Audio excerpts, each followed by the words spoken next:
Hester Cuthbertson was worth it. She was now his wife, and oh, how he wished he was with her. Though he had known her all his life, they were not childhood sweethearts. He would have preferred it, but you cannot be childhood sweethearts without a mutual affection. That was a long time coming with Hester. Asa had waited.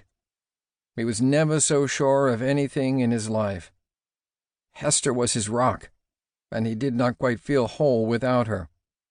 She was more than half of life, more than half of the both of them. After this war, he would make sure that they were never separated again. Asa's chestnut uniform, once so proudly clean and pressed, was in tatters. He had not changed clothes, shaved, nor bathed in weeks. He still had his gun, which was more than most could say. He needed to count his blessings. His breath was coming back slowly, and his mind with it. He had a fleeting thought that, since the battle was over, perhaps he could bathe and shave now. A soldier carrying a comrade with a gaping hole in his thigh passed by. They were probably friends. Asa watched them as they passed to the rear. Slowly, they weaved unnoticed through the throng of men.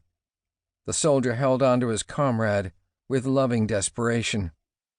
Asa stifled tears as he searched for a familiar face. His tortured eyes continued to observe the scene from which he had emerged just a few minutes ago. Men still stumbling back to the lines. Some just cowered, their spirits shattered. It was disheartening to see the walking wounded, and some of the able-bodied hugging the ground and running when the firing died down. Every now and then a man turned and fired at the Yankees in anger, even though they were out of range.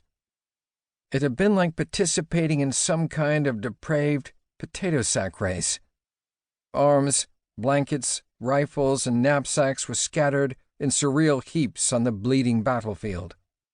One man, who did not appear to have a scratch, arose from a crouch and ran 100 yards before a piece of shrapnel from an artillery piece tore into the back of his head, only 50 yards from the lines. He kept running for 10 yards, and then dropped. Some of the able-bodied stayed on the ground, fearing that moving they would be shot. They would surely become prisoners later. There were lots of prisoners. Many of the men who were unable to withstand the fire willingly succumbed. These were sights and sensations which Asa had never experienced. Yes, they had seen the Yankees retreating before, but never the rebels. The Yanks had fought like demons. I'd never seen them like this. These Yanks do know how to fight. No one expected this shocking rout. Asa pondered whether the army would be able to fend off the Yankee charge which was sure to come. His army was vulnerable. Asa saw Justin Chandler. He was leaning on his rifle about 10 yards away, looking as if he had given up hope. "Justin, oh, thank God." He and Justin had gone into the charge together, as they had every time since they enlisted. The sight of Justin produced a warm, calming sensation throughout his being. He felt suddenly ashamed for being troubled about the reputation of his state when he had forgotten about Justin in the confusion of battle. North Carolina was only a place on the map, but it was his home, his state, represented by a flag. Hester was there. They were all he knew. But Justin was important. He hastened to his side. "It does my heart good to see you, my friend." Asa beamed his infectious smile as he examined Justin from head to toe.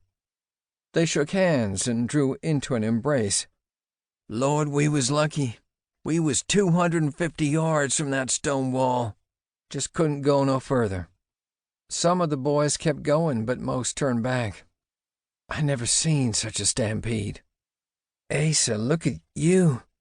I can hardly believe it. I was worried about you." Justin stepped back and grew very solemn. "I don't mind telling you I was scared, Asa.